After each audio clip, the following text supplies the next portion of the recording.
Hi everyone, my name is Sandy Slater and I am going to be your instructor this semester in evidence-based policy development and implementation health disparity case studies. I'm on faculty in the Health Policy and Administration Department here at UIC School of Public Health, and I also conduct a lot of research as well. And my research focuses on how different policies and environmental factors impact health behavior and ultimately health outcomes, with a particular emphasis on health disparities and how these policies and environmental factors can have a positive and or negative role looking specifically at health disparities. So I wanted to first just give you an overview of the course. In the first few weeks, we're going to really talk about why it's important to draw on research evidence to help inform policies, and how using that research evidence can really have a greater impact at the population level when you start to actually implement and disseminate these policies. And then we're going to talk a little bit about how this feeds into the entire policy process, and the steps that need to be taken, stakeholders that might need to be recruited, and the different advocacy steps that also might need to be implemented as well with the whole policy process. And then after that, the course is really going to spend some time. We're going to look at different health disparity case studies, and this is really the meat of the course.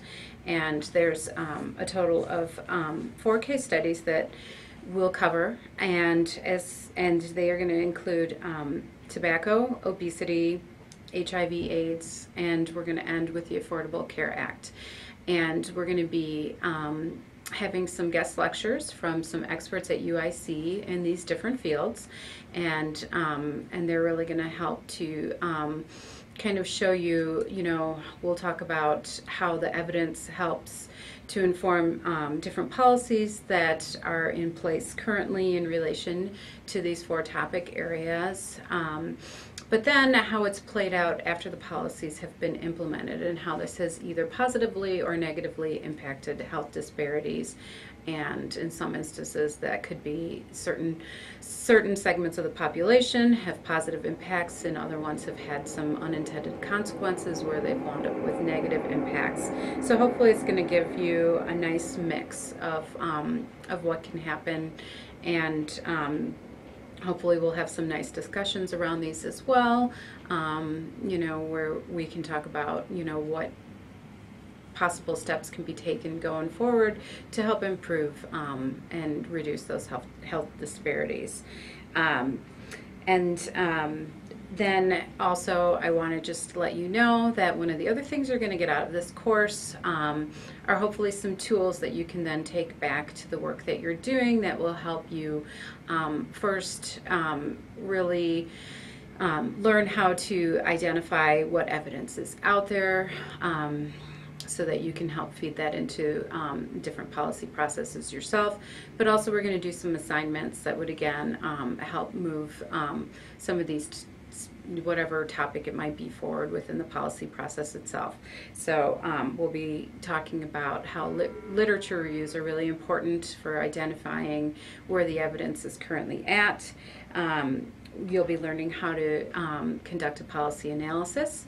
You'll also get some experience writing a policy brief, so that that can be a tool that can help inform the policy makers about what's really in the research, and how it can feed into the policy process. And then we'll wrap up by doing a health impact assessment.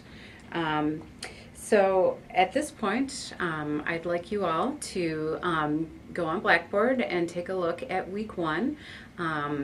As part of week 1, we have an introductory discussion board where I have posted a little bit more background information about me, so that you can learn a little bit more about what I do. But then I'd also like you to introduce yourselves and tell me a little bit and your fellow classmates about yourself.